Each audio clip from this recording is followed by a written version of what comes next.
Mateus capítulo 12. Jesus é o Senhor do sábado. Por aquele tempo, num sábado, Jesus passou pelas searas, estando seus discípulos com fome, começaram a colher espigas e a comer. Os fariseus, vendo isso, disseram a Jesus: Olhe, os seus discípulos estão fazendo o que não é lícito fazer no sábado. Mas Jesus lhes disse: Vocês não leram o que Davi fez quando ele e seus companheiros tiveram fome? Como entrou na casa de Deus e comer os pães da preposição, os quais não era lícito comer nem a ele, nem aos que estavam com ele, mas exclusivamente ao sacerdote. Ou vocês não leram na lei que aos sábados o sacerdote no templo profana o sábado e fica sem culpa? Pois eu lhes digo que aqui está a quem é maior do que o templo. Mas, se vocês soubessem o que significa quero misericórdia e não sacrifício, não teria condenado o inocente. Porque o Filho do Homem é Senhor do sábado. O homem da mão ressequida. Tendo Jesus saído dali, entrou na sinagoga deles, e achava-se ali um homem que tinha uma das mãos ressequidas. Então, a fim de que acusaram, perguntaram-lhe a Jesus: É lícito curar no sábado? E ao qual lhes respondeu: Quem de vocês será o homem que, tendo uma ovelha, e num sábado esta cair em uma cova, não fará todo o esforço para tirá-la dali? Ora, quanto mais vale um homem do que uma ovelha? Logo é lícito nos sábados fazer o bem. Então Jesus disse ao homem: Estenda a mão. O homem estendeu a mão e ela foi restaurada e ficou sã como a outra. Mas os fariseus, saindo dali, conspiravam contra ele, procurando ver como o matariam. O servo escolhido de Deus. Mas Jesus, sabendo disso, afastou-se dali. Muitos o seguiram e todos eles eram curados. Advertindo-lhe, porém, que não expusesse-o publicamente. Isso aconteceu para cumprir o que foi dito por meio do profeta Isaías. Eis aqui o meu povo que escolhi, o meu amado em quem a minha alma se compraz. Farei repousar sobre ele o meu espírito, e ele anunciará juízo aos gentios. Não entrará em discussão, nem gritará, nem fará ouvir nas praças a sua voz. Não esmagará a cana quebrada, nem apagarei o pavio que fumega, até que faça vencedor o juízo. E no seu nome os gentios colocarão a sua esperança. Jesus e Bezebu. Então trouxeram Jesus um endemoniado, cego e mudo. Jesus o curou, e o homem passou a falar e a ver.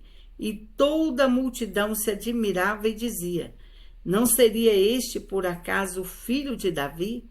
Mas os fariseus, ouvindo isso, diziam: Este não expulsa demônios, senão pelo poder de Bezebu, o maioral dos demônios.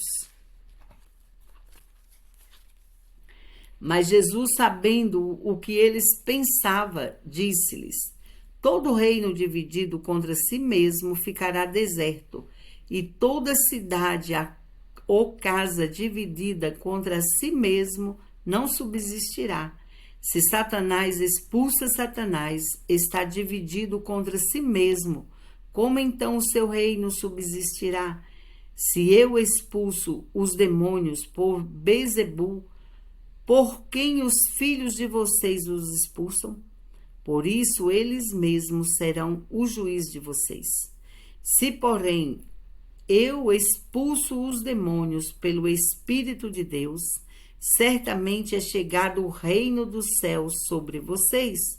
Ou como pode alguém entrar na casa do valente e roubá-lo os bens sem primeiro amarrá-lo, e só então saqueará a casa dele? Quem não é por mim, é contra mim, e quem comigo não ajunta, espalha. Por isso digo a vocês que todo pecado e blasfêmia serão perdoados aos homens, mas a blasfêmia contra o Espírito não será perdoado. Se alguém disser alguma palavra contra o Filho do Homem, isso lhe será perdoado. Mas se alguém falar contra o Espírito Santo, isso não lhe será perdoado, nem neste mundo, nem no porvir. As árvores e os seus frutos. Tornem a árvore boa, e o seu fruto será bom. Porque pelo fruto se conhece a árvore. Raça de víboras, como vocês podem falar coisas boas sendo maus? Porque a boca fala do que está cheio o coração. A pessoa boa tira do tesouro bom coisas boas, mas a pessoa má do seu tesouro tira coisas más.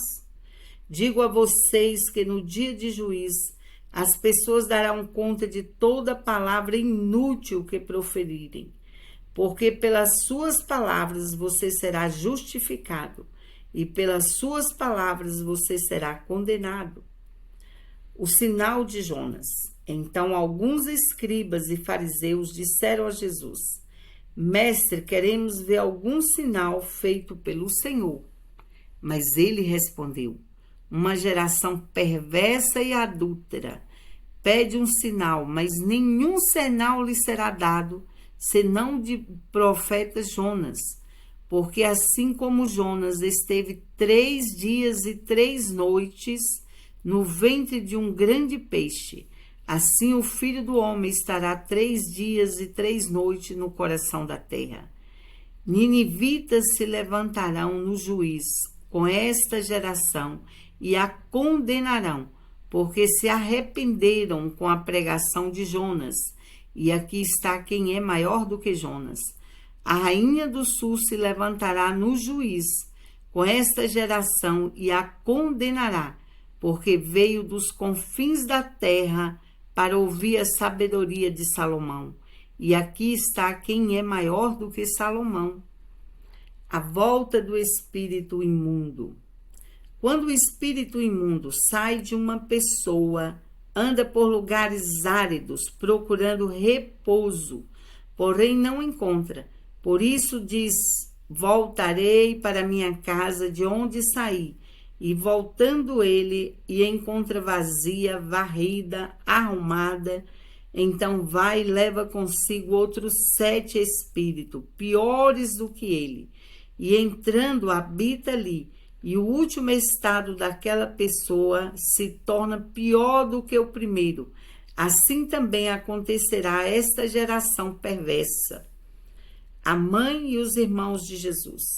Enquanto Jesus ainda falava ao povo, eis que a mãe e os irmãos dele estavam do lado de fora, procurando falar com ele. E alguém lhe disse: a sua mãe e seus irmãos estão lá fora e querem falar com você. Porém, Jesus respondeu ao que lhe trouxe o aviso. E estendendo a mão para os discípulos, disse: eis minha mãe e meus irmãos. Portanto, aquele que fizer a vontade do meu Pai Celeste, esse é meu irmão, minha irmã e minha mãe.